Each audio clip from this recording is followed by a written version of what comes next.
Alright, starting from First Samule, chapter 7. So the men of Kiriath Jearim came and took the ark of Jehovah up into the house of Abinadab on the hill, and they sacrificed his son Eleazar to...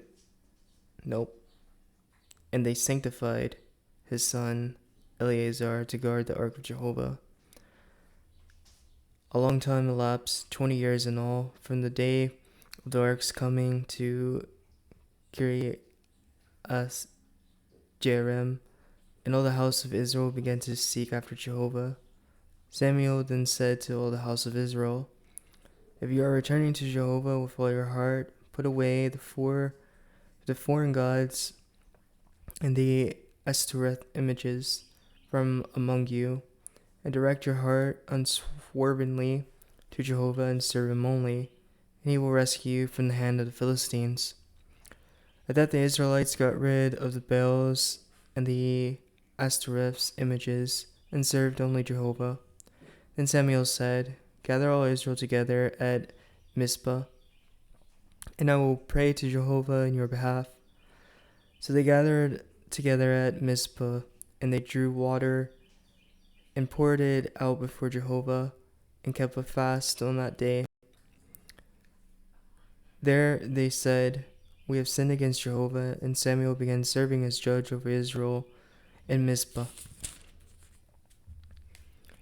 When the Philistines heard that the Israelites had gathered together at Mizpah, the lords of the Philistines went up against Israel. When the Israelites heard of it, they were afraid because of the Philistines. So the Israelites said to Samuel, "Do not stop calling to Jehovah our God to help us and to save us from the hand of the Philistines." And Samuel took up a suckling lamb and offered it up as a burnt offering to Jehovah. And Samuel called to Jehovah for help in behalf of Israel, and Jehovah answered him. As Samuel was offering up the burnt offering, the Philistines advanced for battle against Israel. Jehovah now caused it to thunder loudly on that day against the Philistines, and he threw them into confusion, and they were defeated before Israel. At that the men of Israel went out from Mizpah and pursued the Philistines, striking them down as far as south of Bethkar. Then Samuel took a stone and set it between Mizpah and Jeshanun, and named it Ebenezer. And he said, "Until now Jehovah has helped us." Thus the Philistines were subdued, and they did not come again into the territory of Israel. And the hand of Jehovah continued against the Philistines all the days of Samuel. Also the cities that the Philistines had taken from Israel were returned to Israel, from Ekron to Gath. And Israel recovered their territory from the hand of the Philistines. There was also peace between Israel and the Amorites. Samuel kept on judging Israel throughout his life. Each year they traveled in a circuit to Bethel, Gilgal, and Mizpah, and he judged Israel in all these places. But he would return to Ramoth, because his house was there, and there he also judged Israel. He built an altar there to Jehovah. When Samuel had grown old, he appointed his sons as judges for Israel. The name of his firstborn was Joel, and the name of his second was Abijah. They were judges in Beersheba. But his sons did not walk in his ways. They were inclined to pursue dishonest profit. They accepted bribes, and they perverted justice. In time, all the elders of Israel gathered together and came to Samuel at Ramoth. They said to him, "Look, you have grown old, but your sons are not walking in your ways. Now appoint for us a king to judge us like all the other nations." But it displeased Samuel when they said, "Give us a king to judge us." And Samuel prayed to Jehovah. And Jehovah said to Samuel, "Listen to everything the people say to you, for it is not you whom they have rejected, but it is I they have rejected as their king. They were doing just as they had done from the day I brought them up out of Egypt until this day. They keep forsaking me and serving other gods. But that is what they are doing to you. Now listen to them. However, you should solemnly warn them. Tell them that the king who rules over them will have the right to demand. So Samuel told the people who were asking him for a king all the words of Jehovah. He said, "This is what the king who rules over you will have the right to demand.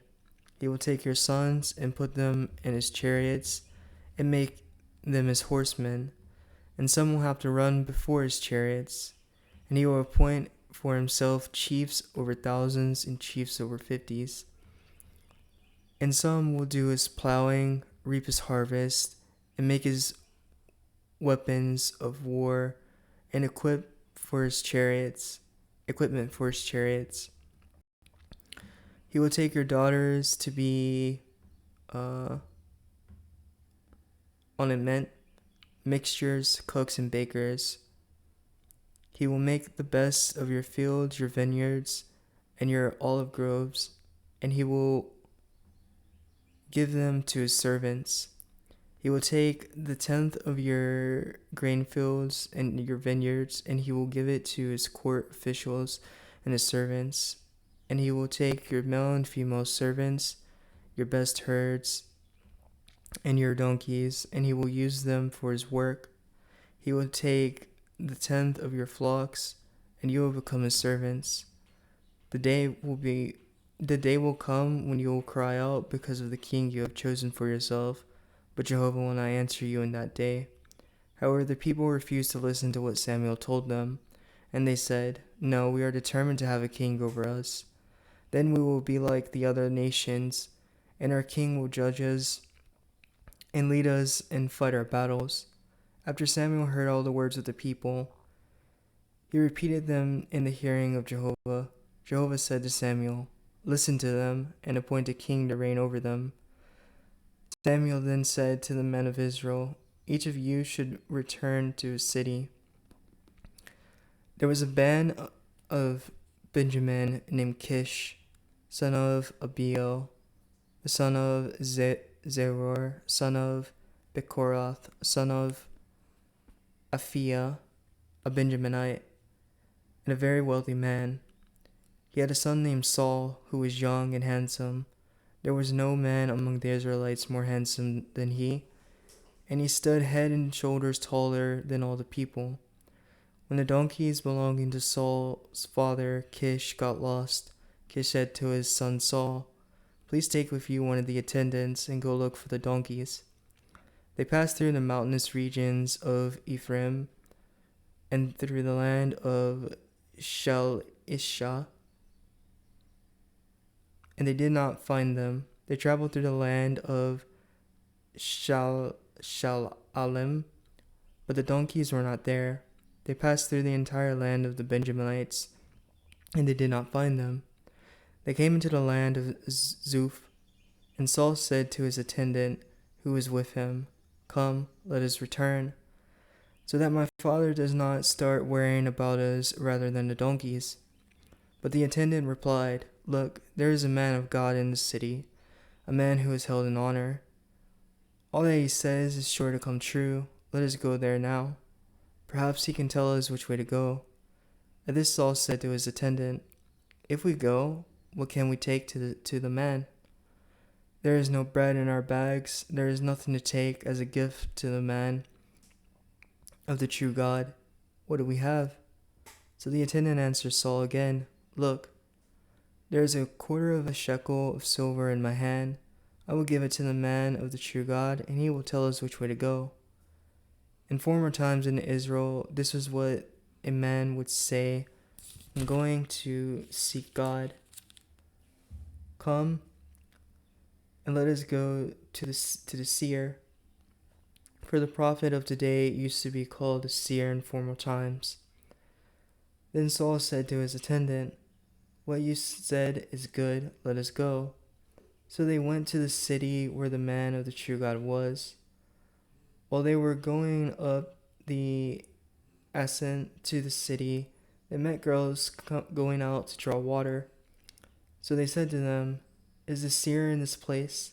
They answered, "He is. Look, he is just ahead of you. Hurry now, for today he has come to the city, because the people are making a sacrifice today on the high place. As soon as you come into the city, you will find him before he goes up to the place to eat.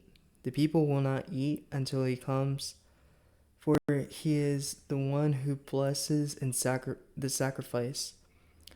Once that is done, those who are invited may eat. So now go up right away, and you will find him." So they went up to the city. As they were coming into the middle of the city, there was Samuel coming out to meet them to go up to the high place. The day before Saul came, Jehovah had told Samuel, "Tomorrow about this time I will send you a man from the land of Benjamin. You must anoint him as leader over my people Israel, and he will save my people from the hand of the Philistines, for I have seen the affliction of my people, and their outcry has reached me." When Samuel saw Saul, Jehovah told him, "Here is the man of whom I said to you, 'This is the one who will govern my people.'" Then Saul approached Samuel in the middle of the gate and said, "Tell me, please, where is the house of the seer?" Samuel answered Saul, "I am the seer. Go up ahead of me to the high place, and you will eat with me today. I will send you away in the morning, and I will tell you all that you want to know.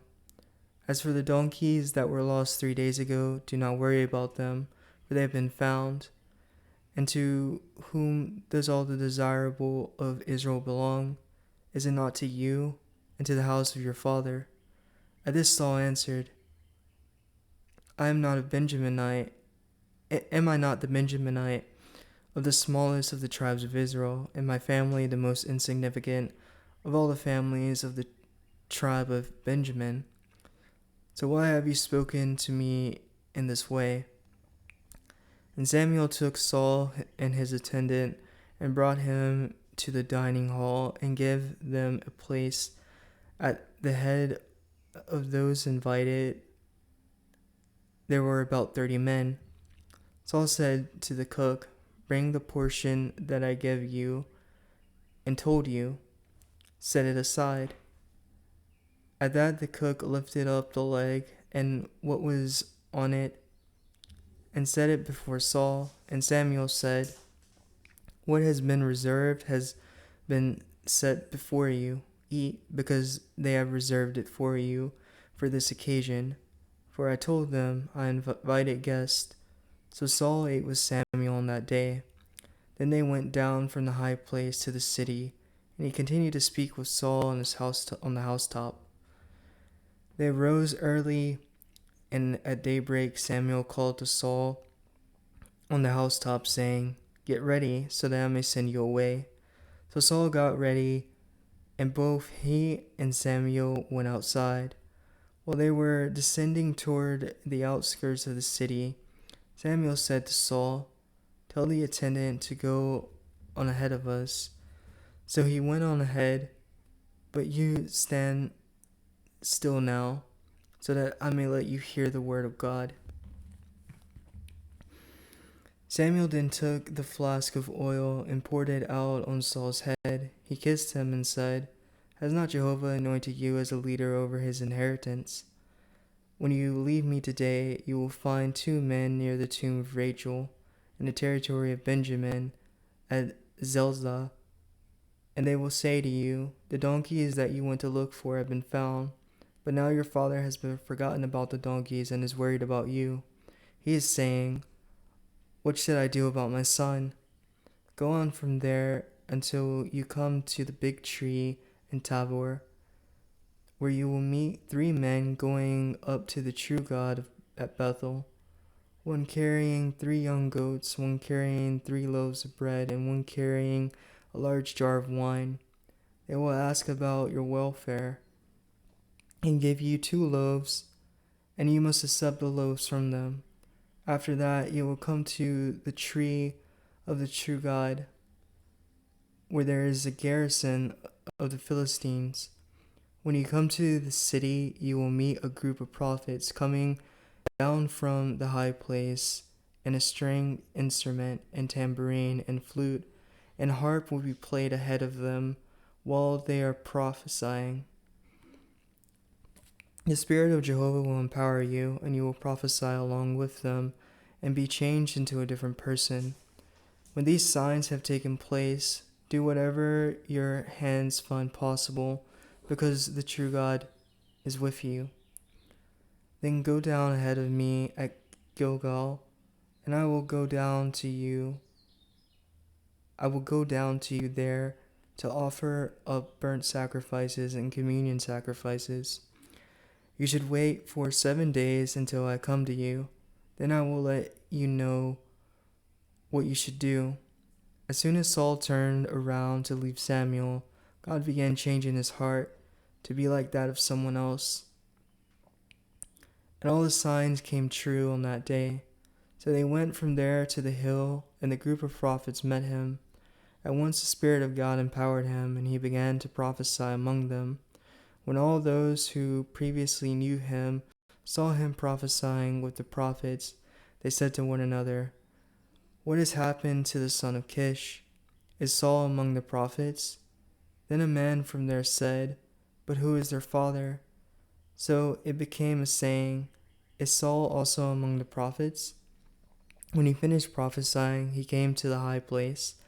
The brother of Saul's father later said to him and his attendant, "Where did you go?" At that he said, "To look for the donkeys." But we saw that they were not there. So we went to Samuel. Saul's uncle asked, "Please tell me, what did Samuel say to you?" Saul replied to his uncle, "He told us that the donkeys had already been found."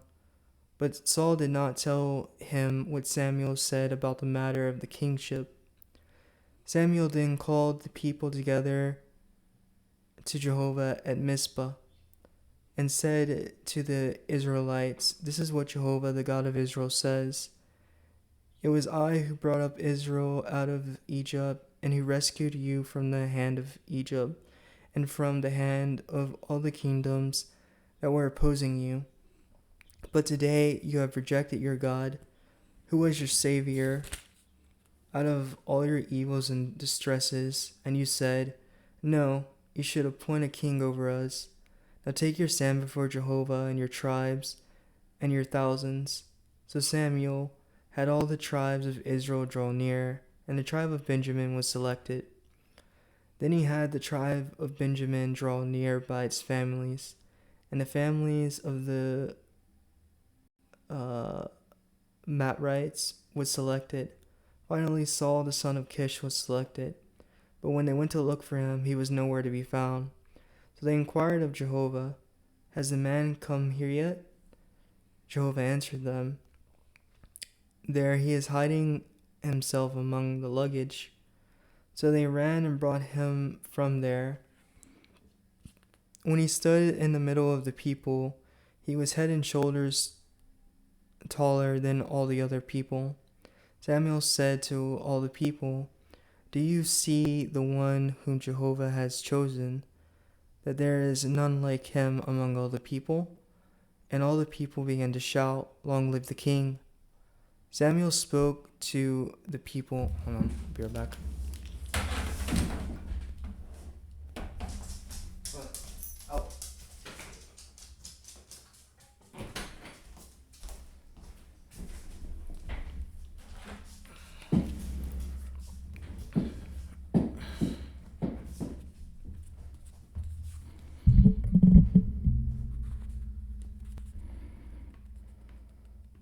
Samuel spoke to the people about the rightful due of kings, and wrote it in a book, and deposited it before Jehovah. Then Samuel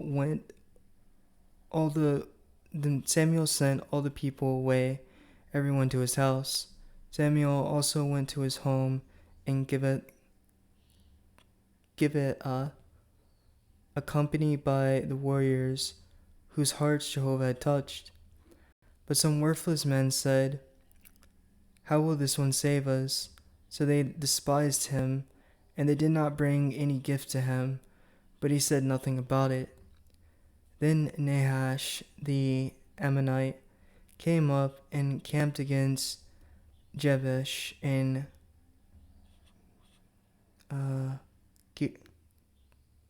Gilead.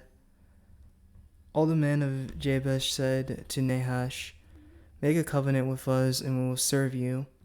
Nahash the Amorite said to them, "I will make it with you on this condition, that all your right eyes be bored out. I will do this to humiliate all Israel." The elders of Jabesh replied to him, "Give us 7 days' time so that we can send messengers into all the territory of Israel. Then, if there is no one to rescue us, we will surrender to you." In time, the messengers came to Gibeah of Saul and spoke these words in the hearing of the people, and all the people wept at the top of their voice. But Saul was coming from the field behind the herd, and Saul said, "What is the matter with the people? Why are they weeping?" So they related to him the words of the men of Jabesh. The Spirit of God empowered Saul, and he heard these words, and he burned with anger. He took a pair of bulls and cut them into pieces, and sent these pieces into all the territories of Israel by the hand of the messengers, who said, "Whoever does not follow Saul and Samuel should expect this to be done to his cattle." And the fear of Jehovah fell upon the people, so that they came out with one accord.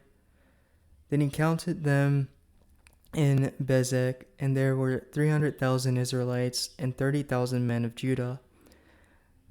They now said to the messengers who had come, "This is what you should say to the men of Jabesh and Gilead. Tomorrow, when the sun gets hot, you will be saved." With that, the messengers came and told the men of Jabesh, and they were overjoyed. So the men of Jabesh said, "Tomorrow we will surrender to you, and you may do to us whatever seems good to you." On the next day, Saul divided the people into 3 bands, and they made their way into the middle of the camp during the morning watch, and struck down the Amorites until the day grew hot. Those who survived were scattered, so that no 2 of them were left together. Then the people said to Samuel, "Who is saying, 'Is Saul to be king over us?' Hand the men over, and we will put them to death." However, Saul said, "Not a man should be put to death on this day, for today Jehovah has rescued Israel." Saul later said to the people, "Come and let us go to Gilgal and reconfirm the kingship." So all the people went to Gilgal, and in Gilgal they made Saul king before Jehovah, and they offered communion sacrifices before Jehovah, and Saul and all the men of Israel celebrated with great joy. Finally Samuel said to all Israel, "There I have done all that you asked of me, and I appointed a king to reign over you. Now here is the king who is leading you. As for me, I have grown old and gray, and my sons are here with you, and I have led you from my youth until this day. Here I am, testify against me before Jehovah and before his anointed one. Whose bull or whose donkey have I taken, or whom have I defrauded or crushed? From whose hand have I accepted a bribe to make me look the other way? If I have, I will restore it to you." To this they said, "You have not defrauded us or crushed us or accepted anything at all from anyone's hand." So he said to them, "Jehovah is a witness against you, and his anointed one is a witness this day that you have found nothing to accuse me of." To this they said, "He is a witness." So Samuel said to the people, "Jehovah, who used Moses and Aaron, and who brought your forefathers out of the land of Egypt, is a witness. And now take your possessions, and I will judge you before Jehovah in view of the righteous acts that Jehovah has done for you and for your forefathers. As soon as Jacob had come into Egypt, your forefathers began calling to Jehovah for help. Jehovah sent Moses and Aaron to lead your forefathers out of Egypt and to cause them to dwell in this place.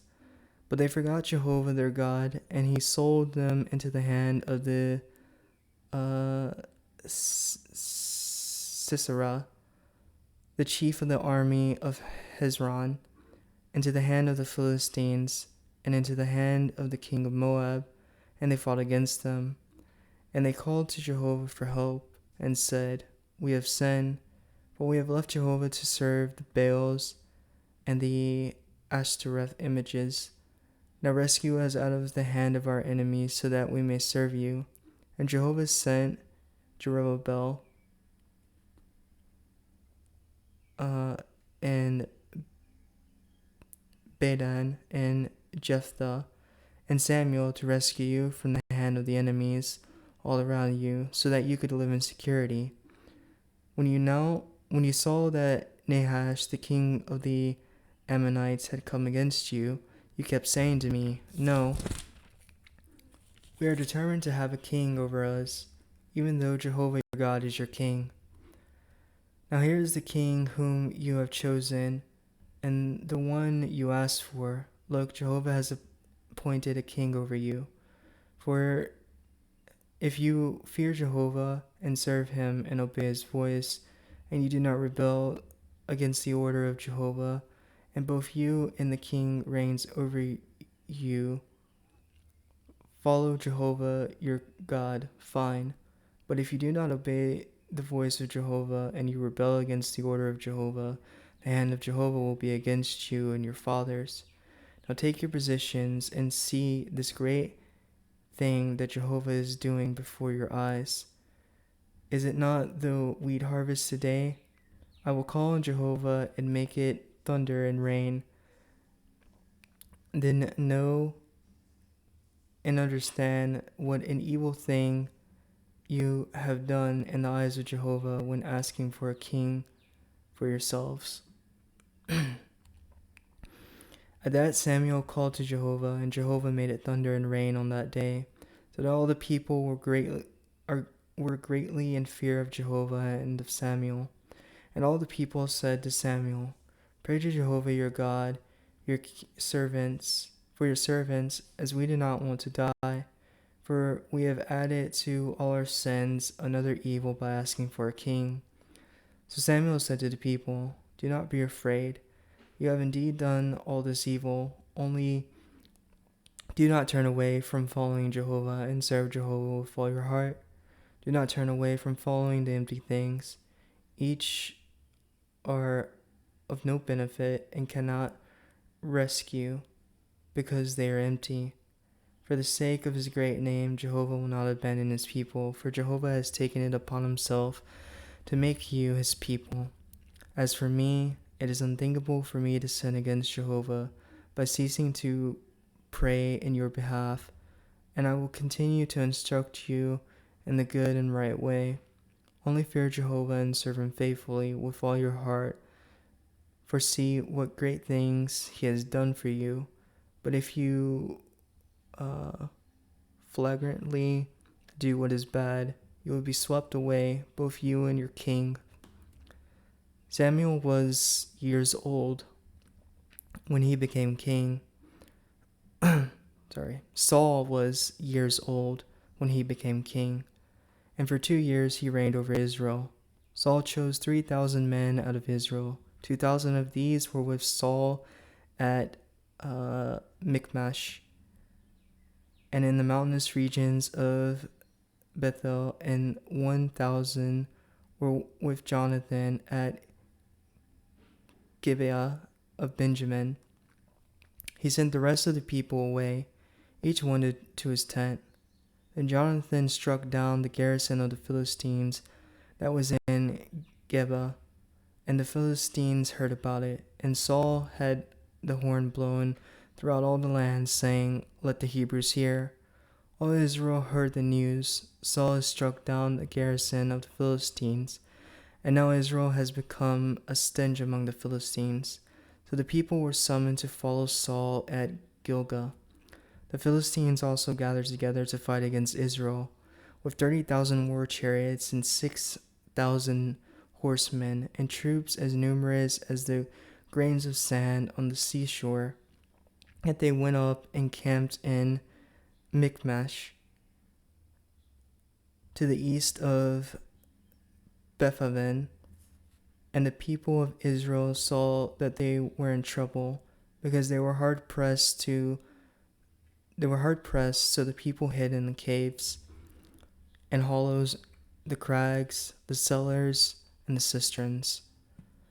Some of the Hebrews even crossed the Jordan to the land of Gad and Gilead. But Saul was still in Gilgal, and all the people following him were trembling. He continued waiting for 7 days until the designated time that Samuel had sent. But Samuel did not come to Gilgal, and the people were scattering for him. Finally Saul said, "Bring to me the burnt sacrifice and the communion sacrifices." And he offered up the burnt sacrifice. But as soon as he had finished offering up the burnt sacrifice, Samuel arrived. So Saul went out to meet him and blessed him. Then Samuel said, "What have you done?" Saul replied, "I saw the people were deserting me, and you did not come within the designated time, and the Philistines were gathering together at Michmash. So I said to myself, now the Philistines will come down against me at Gilgal, and I have not sought the favor of Jehovah. So I felt obligated to offer up the burnt sacrifice." At this Samuel said to Saul, "You have acted foolishly, and you have not obeyed the commandment that Jehovah your God gave you. If you had, Jehovah would have made your kingdom firm over Israel forever. But now your kingdom will not last. Jehovah will find a man agreeable to his heart, and Jehovah will commission him as a leader over his people, because you did not obey what Jehovah commanded you." Then Samuel rose and went his way up from Gilgal to Gibeath of Benjamin. And Saul took the court of the people, though still with him were about 600 men. Saul, his son Jonathan, and the people still with them were dwelling at Geba of Benjamin, and the Philistines had encamped at Michmash. And the raiding parties would go out from the camp of the Philistines in 3 bands. One band would turn toward the road of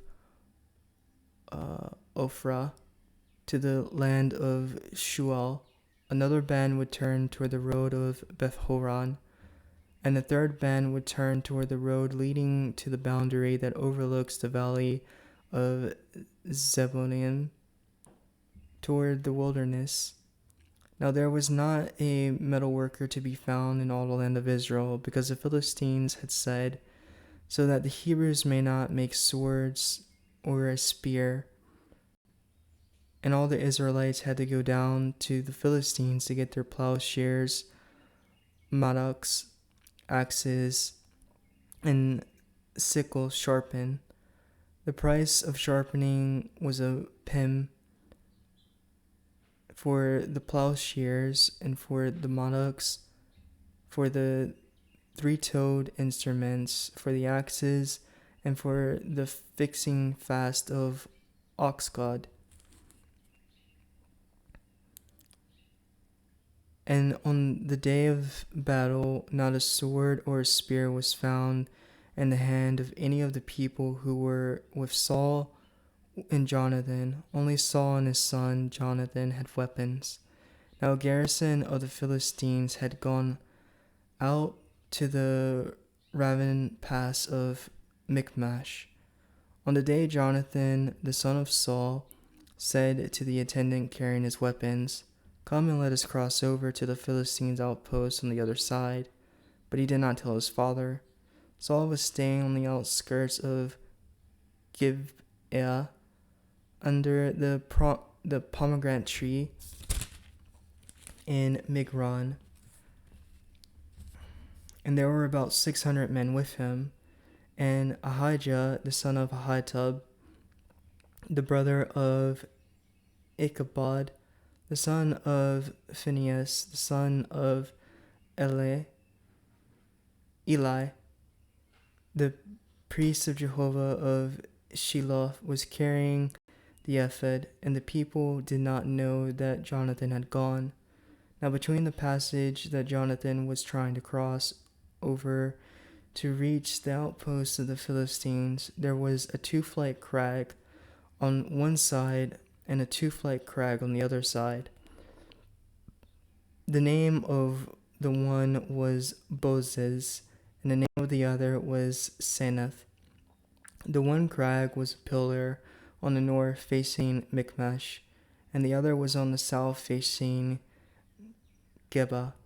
So Jonathan said to his armor-bearer, "Come and let us cross over to the outposts of these uncircumcised men.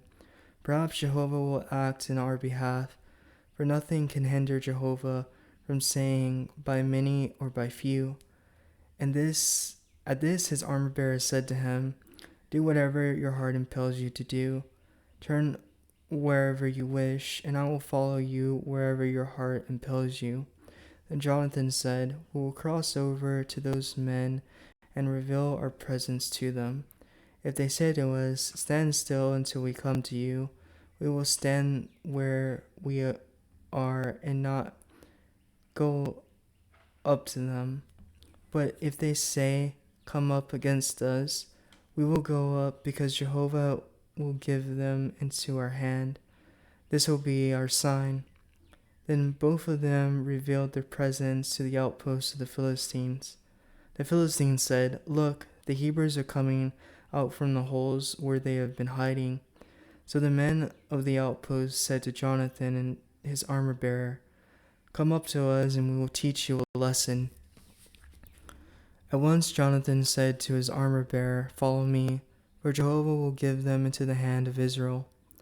And Jonathan climbed up on his hands and feet, and his armor-bearer was behind him, and the Philistines began to fall before Jonathan, and his armor-bearer was putting them to death behind him. In the first attack that Jonathan and his armor-bearer made, they struck down 20 men within about half the plowing line and an acre of field. The terror spread in the field camp and among the people of the outpost, and even the raiding parties were terrified. The earth began quaking, and a terror from God ensued. Saul's watchmen in Gibeah of Benjamin saw that the turmoil was spreading in every direction. Saul said to the people with him, "Take account, please, and see who has left us." When they took the count, they saw that Jonathan and his armor-bearer were not there. Saul said now to Ahijah, "Bring the ark of the true God near," for the ark of the true God was with the Israelites at the time. And while Saul was speaking to the priest, the turmoil in the camp of the Philistines was growing greater and greater. And Saul said to the priest, "Stop what you are doing." So Saul and the people with him assembled and went into battle, where they found that the Philistines had turned their swords against one another, and the confusion was very great. Also, the Hebrews who had previously sided with the Philistines and who had come up with them into the camp were going over to Israel under Saul and Jonathan. All the men of Israel who had hidden in the mountainous regions of Ephraim heard that the Philistines had fled, so they too joined in pursuing them in battle. So Jehovah saved Israel on that day, and the battle extended as far as Bethaven. But the men of Israel were hard pressed on that day, for Saul had put the people under this oath: "Cursed is the man who eats any food before the evening, and until I have taken vengeance on my enemies." So none of the people ate any food. And all the people came into the forest, and there was honey on the ground. When the people came into the forest, they saw the honey dripping, but no one would put his hand to his mouth because they feared the oath. But Jonathan had not heard his father put the people under an oath, so he stretched out the tip of his staff that was in his hand and dipped it into the honeycomb. When he drew his hand back to his mouth, his eyes brightened.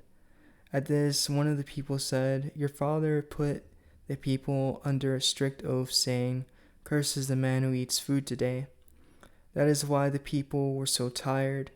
However, Jonathan said, "My father has brought great trouble on the land. Look at how my eyes brighten, because I tasted this little bit of honey. How much better if the people had eaten today from the spoil of their enemies, from the spoil of their enemies that they found, for the slaughter of the Philistines would have been even greater." On that day they kept striking down the Philistines from Michmash to Aijalon, and the people became very tired. So the people began rushing greedily at the spoil, and they took sheep and cattle and calves and slaughtered them on the ground, and they ate the meat along with the blood. So it was reported to Saul, "Look, the people are sinning against Jehovah by eating meat with the blood." At this he said, "You have acted foolishly. Roll a large stone to me immediately." Then Saul said, spreading out among the people,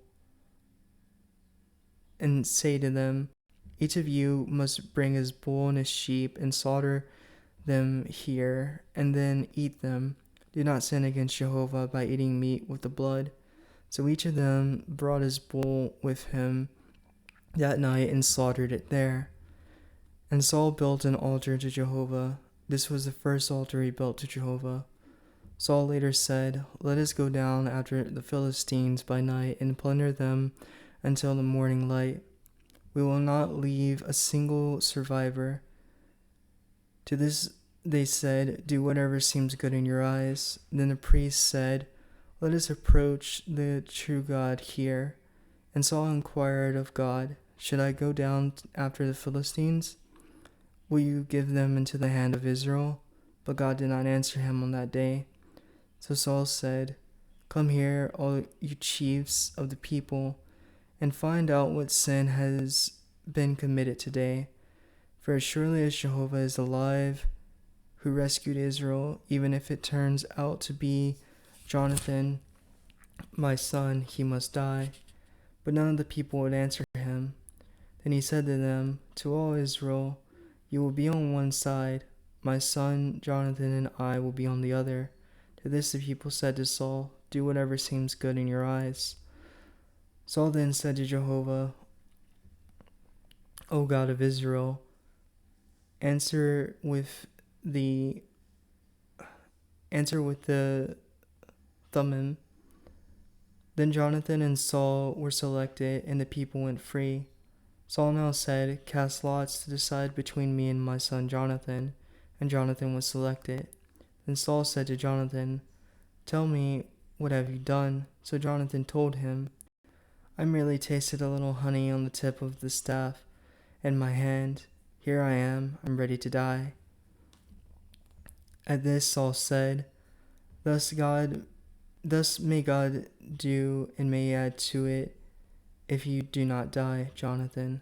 But the people said to Saul, "Should Jonathan die, the one who brought this great victory to Israel? It is unthinkable, as surely as Jehovah is alive.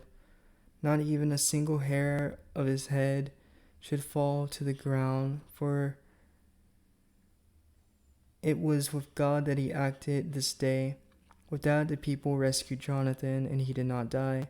So Saul stopped pursuing the Philistines, and the Philistines went to their own territory. Saul secured the kingship over Israel and fought against all his enemies on every side, against the Moabites, the Amorites, the Edomites, the kings of Zobah, and the Philistines. and wherever he went, he defeated them. And he fought bravely and conquered the Amalekites and rescued Israel from the hand of their plunderers. The sons of Saul were Jonathan, Ishvi, and Malchishua, and he had 2 daughters. The name of the older one was Merab, and the name of the younger one was Michal. The name of Saul's wife was Ahinoam,